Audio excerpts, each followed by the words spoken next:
Well, hello everybody. This is the School of Faith, and I am your party host with the most, Mike Hutchinson. If you have not done so yet, and I know that some of you haven't, please do subscribe to the channel so that you can get your notifications about when more content goes up. Right now, I'm trying to post every Tuesday and Thursday. If you're helped at all by the videos, give them a like. If you got questions, insights of your own, or you think I missed something, or maybe I'm missing the point, especially where Dr. Peterson is concerned, by all means, leave me a comment. I'd love to have a conversation with you guys about some of this. So, that being said, today what we are doing is looking at one of Dr. Peterson's lectures, the Introduction to the Idea of God. And we're going to kind of do a little bit of analysis, examination, and see what we can learn about the phenomenon that is surrounding Dr. Peterson. So, with all of that being said, let's get into the video.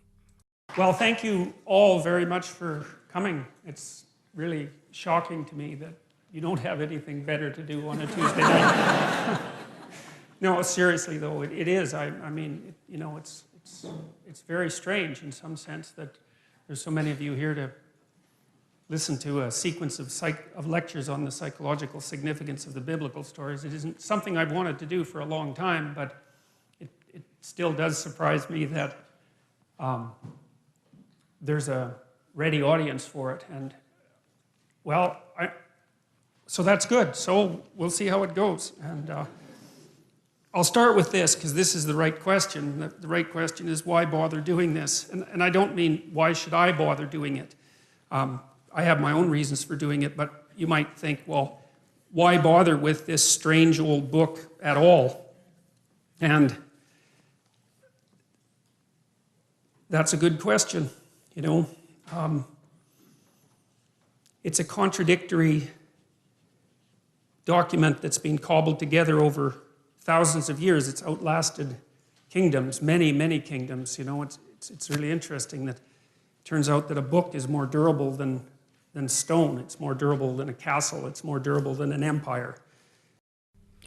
Well, first things first, Dr. Peterson is absolutely right. It is surprising and shocking that there is such a large audience for his series of lectures on the Bible, for this biblical lecture series that he's doing. And after all, that's why I'm making this series of videos. It's what got me so intrigued in Dr. Peterson to start with, was the fact that here's a guy that's attracting 600, 1,000 now with the 12 Rules for Life tour. I think over 2,000 people to his lectures. And that's intriguing. I'm going to be interested to see how many people he attracts to the forthcoming lecture series on Exodus. But the other thing that I do want to note is what Dr. Peterson says about this series himself. He has said very clearly in the video clip that we just watched that he's doing these lectures about the psychological significance of the biblical stories. Now, so we'll present it like this. He's not doing anything like a detailed, close, historico-grammatical exegesis of the passages. He's not an Old Testament scholar. He's not an expert in Hebrew. Dr. Peterson is a psychologist, and so he is bringing all of that training and his expertise in that to this biblical text that he's examining. And so I want to be clear that I'm not really offering this as a criticism per se, but as an attempt, we might say, to be clear about what it is that he says that he's doing. And that's not to say that Dr. Peterson is not obviously very gifted and obviously extremely intelligent, but it is to say that he is necessarily going to filter his understanding of the text through the lens of analytical psychology, which is his area of expertise. That's his turf. That's what he's expert in. And so that's not surprising in any way, shape, or fashion. I mean, everybody comes to Scripture with a certain lens or certain presuppositions through which they read the text. And Dr. Peterson isn't unique in that. I'm not unique in that. Everyone does this. We all have certain presuppositions that we see the world through. And so I'm actually really appreciative of that portion of what Dr. Peterson has had to say here, because the most dangerous man in the room is always the man who claims to have no presuppositions. Well, I'm just telling you what the text says. Well, no, you have a certain interpretive grid or certain hermeneutical lens that you approach the Bible through. So none of us are neutral interpreters of Scripture. And that's no less true for Dr. Peterson or for me or for anyone else. And this doesn't mean, though, that Dr. Peterson doesn't have good insights. He has some excellent insights. Nor does it mean that his insights are necessarily not valid, or that they aren't, that they aren't good insights.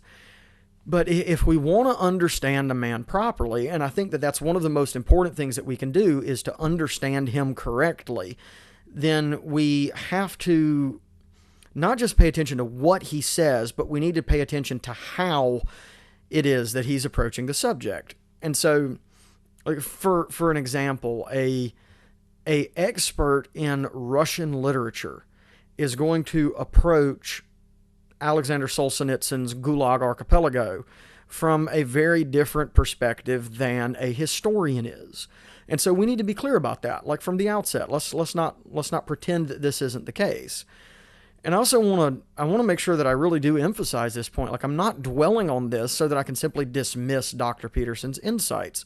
We're dwelling on this because we want to understand what he has to say. And in order to understand what he has to say, we have to make sure that we understand the worldview that he's approaching the text from. Now, the other thing that I found really, really very interesting in Dr. Peterson's lecture, the clip that I just showed, was what he was saying about the durability of Scripture. And I do think that's one of the most incredibly intriguing things that there is about the Bible, that it has outlasted empires, that it has been more substantial than, these massive buildings of stone, that, to crib from Mark Twain, that the rumors of the death of the Bible and of Christianity have been greatly exaggerated. And I think that points to a certain amount of the interest in what Dr. Peterson is having to say and what it is that he's doing. And it's because the biblical narratives are inherently interesting. I mean, they're really compelling. And they are for a reason, and they have endured for a reason. And I really like that he did bring that out. So, all right, let's get to the next clip. And then on top of all that, there's the additional problem, which isn't specific to me, but is certainly relevant to me, that no matter how educated you are, you're not educated enough to discuss the psychological significance of the biblical stories. But I'm going to do my best, and partly because I want to learn more about them. And one of the things I've learned is that the best way to learn about something is to talk about it. And when I'm lecturing, I'm thinking, I'm not trying to tell you what I know for sure to be the case, because there's lots of things I don't know for sure to be the case. Now, of all the things that I find admirable about Dr. Peterson, there are a number of things that I find admirable about Dr. Peterson. That statement is one of the most admirable things that I've ever heard him say. The reason for that is that I think it's a great model of intellectual humility. And it's a recognition that when you're dealing particularly with Scripture, you're dealing with a very old text first, which means that, there are certain aspects of the historical context that are extremely difficult for you or for I to be able to not necessarily access, but for us to be able to comprehend, because we live in a world that is just so different from the world of the biblical narratives. And I think it's important to recognize that, and it's important to approach any text with a certain amount of humility and say, you know what, I'm not as well versed in this maybe as I could be, or maybe even as I should be, but I appreciate the humility that shows, and I also really appreciate the nuance that he's added to this, that it seems like he's It seems like he's saying that there's a certain provisional nature to what it is that he's doing here, that he reserves the right to, we might say, alter his position or to change his understanding of the text as he learns more about it. And so I think that's a really good insight, and I think that's one that's worth modeling and that's worth thinking about. So, all right, let's go to the next clip. So Nietzsche believed that in some sense Christianity died at its own hand. It had spent a very long period of time trying to attune people to the necessity of the truth, absent the corruption and all of that that's always part of any human endeavor. And then the truth, the spirit of the truth that was developed by Christianity turned on the roots of Christianity, and everyone woke up and said something like, or thought something like, well, how is it that we came to believe any of this? So the question that Dr. Peterson is trying to get at in that particular portion of this lecture is the same question that has intrigued Charles Taylor, and that he tried to answer and that he delved into in his book A Secular Age, which was published back in 2007. And so the narrative that Nietzsche has offered, as far as how the intellectual results of Christianity effectively turned on the intellectual roots of Christianity, is a compelling narrative that a number of thinkers have been tackling. And what's interesting to me is that I think that Dr. Peterson is in some ways maybe representative of the ongoing struggle to answer that question, and he answers it in a way that's very similar to Taylor, because Taylor's argument, and this may be reductionistic, so I don't want to say that this is all that that Charles Taylor is arguing for, but part of his argument is that whatever the reigning intellectual elite may think, people value religion as something that provides a framework of meaning. It's a realm maybe of what we might call unifying symbols, or provide something of a sense of belonging. And so that is one of the interesting pieces that I think that is feeding the phenomenon with Dr. Peterson, is that in the aftermath of the sort of postmodern mood that we are currently in the midst of, people are beginning to return to a view of religion that, if not Christian in the traditional sense, and I certainly think that it isn't,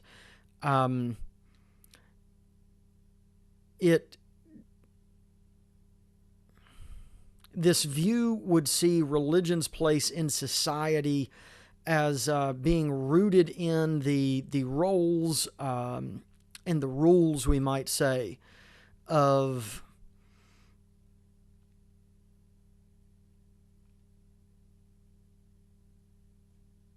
the roles and the rules of modern social systems in resisting what we might call the chill of alienation, for lack of a better way to put it. But let's get back to the video. I want to do one last clip before we end today, and we'll talk about it, and then we'll wrap up. You see, what that means in some sense is what we know is established on a form of knowledge that we don't really understand, and that if those two things are out of sync, so you might say if our articulated knowledge is out of sync with our dream, then we become dissociated internally. We think things we don't act out, and we act out things we don't dream, and that produces a kind of sickness of the spirit, and that sickness of the spirit, its cure is something like an integrated system of belief and representation. And then people turn to things like ideologies, which I regard as parasites on an underlying religious substructure, to try to organize their thinking, and then that's a catastrophe. And that's what Nietzsche foresaw. You see, he knew that when we knocked the slats out of the base of Western civilization by destroying this representation, this God ideal, let's say, that we would destabilize and move back and forth violently between nihilism, let's say, and the extremes of ideology. He was particularly concerned about radical left ideology, you know, and believed and predicted this in the late 1800s, which is really an absolute intellectual tour de force of staggering magnitude, predicted that in the 20th century that hundreds of millions of people would die because of the replacement of these underlying dreamlike structures with this rational but deeply incorrect representation of the world. And, you know, we've been oscillating back and forth between left and right in some sense ever since, and, you know, with some good sprinkling of nihilism in there and despair. And in some sense, that's the situation of the modern Western person, and increasingly of people in general. So in the portion of the video immediately preceding the clip that I just played, Dr. Peterson has been talking about how there is this realm of articulated knowledge, and then we might say that there's a band around that of knowledge that we know, but that we're unable to express. And then he has moved into the portion that we just watched. And what I find most insightful in what he has to say is, especially in that portion, is when he starts talking about what happens when this realm of, you know, articulated knowledge starts to get out of sync with what he calls the realm of our dream. So when we live out of a corridor of the realm of the dream, that area that's, you know, that band that's kind of around our area of articulated knowledge, then everything just starts to go south. It all starts to go sour and sideways. And so Dr. Peterson is dead right there. And I think that that's intriguing, because I think that whether it's recognized or not, that's actually a profound attack on the new atheism and secularism as a whole, because the new atheism, the secular project, was, for lack of a better way to put it, was an attempt to build this new rational man apart from the undergirding substructure of Christianity. And so secularism, on the whole, has been nothing less than an attack on the intellectual roots of Western civilization. And so all of that is interesting and intriguing, but that's all operating still on this upper level that he's talking about. And so in the older Christian tradition, the way that the intellectual telos of humanity was expressed was that it was to be faith-seeking understanding. And so I think that what Dr. Peterson has hit at there is actually a really profound and very deep truth, is that we don't build an intellectual system, and then once we reach the end of that intellectual system, then make this gigantic leap to the realm of faith. Instead, what's happened is that we've actually built our intellectual system on top of this undergirding substructure of faith. And so what we're engaged in as we try and think deeply about, you know, the big questions that humanity is faced with, and that we're faced with societally and so on, is we're answering those questions with an intellectual system that's being built on a foundation of faith that we don't recognize. And so everybody's walking through this world acting like they're just able to arrive at these conclusions, and they do it without ever arriving at what I would call like an epistemological self-consciousness. And so they've never really rigorously examined the true intellectual and presuppositional underpinnings of their thought. And that's something that I think we all have to do, because again, whether we recognize it or not, and whether we'll admit it or not, we all base our entire understanding of the world on various presuppositions that usually we don't even consider. And so I want to end there for today. Thank you guys for sticking with me through this whole thing. I know that this was a long video.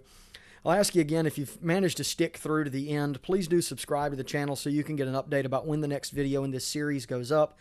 I'm trying to post every Tuesday and Thursday, so Tuesdays are going to be the Apostles' Creed series, and then Thursdays are going to be continuing to examine Dr. Peterson's thought and theology. So thank you very much, guys. Look forward to seeing you again soon.